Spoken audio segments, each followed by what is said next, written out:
மற்றொரு அண்மை செய்தியை பார்க்கலாம். பல்கலைக்கழக துணைவேந்தர் நியமனத்தில் மாநில உரிமையை பறிக்கும் யுஜிசி சர்ச்சை திருத்தங்கள் குறித்து விவாதிக்கும் மாநாடு பெங்களூருவில் தொடங்கியிருக்கிறது. ஒன்றிய அரசின் முடிவுக்கு எதிராக பெங்களூருவில் நடைபெற்று வரும் மாநாட்டில் 7 மாநில உயர்கல்வி அமைச்சர்கள் கலந்து கொண்டிருக்கிறார்கள். தமிழ்நாடு உயர்கல்வித்துறை அமைச்சர் கோவி செழியன் உட்பட 7 மாநில உயர்கல்வித்துறை அமைச்சர்கள் பங்கேற்றிருக்கிறார்கள். துணைவேந்தர் நியமனத்தில் யுஜிசி திருத்தங்களை திரும்பப் பெற வலியுறுத்தி தமிழ்நாடு கேரளா சட்டப்பேரவையில் ஏற்கனவே தீர்மானம் நிறைவேற்றப்பட்டிருக்கிறது.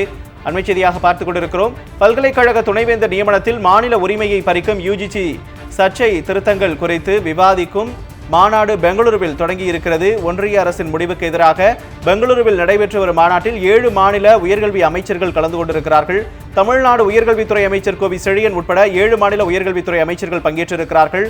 துணைவேந்தர் நியமனத்தில் யுஜிசி திருத்தங்களை திரும்பப் பெற வலியுறுத்தி தமிழ்நாடு கேரள சட்டப்பேரவையில் ஏற்கனவே தீர்மானம் நிறைவேற்றப்பட்டிருக்கிறது. பல்கலைக்கழக துணைவேந்தர் நியமனத்தில் மாநில உரிமையை பறிக்கும் யுஜிசி சர்ச்சை திருத்தங்கள் குறித்து விவாதிக்கும் மாநாடு பெங்களூருவில் தொடங்கி இருக்கிறது. அண்மை செய்தியாக நாம் பார்த்துக் கொண்டிருக்கிறோம்.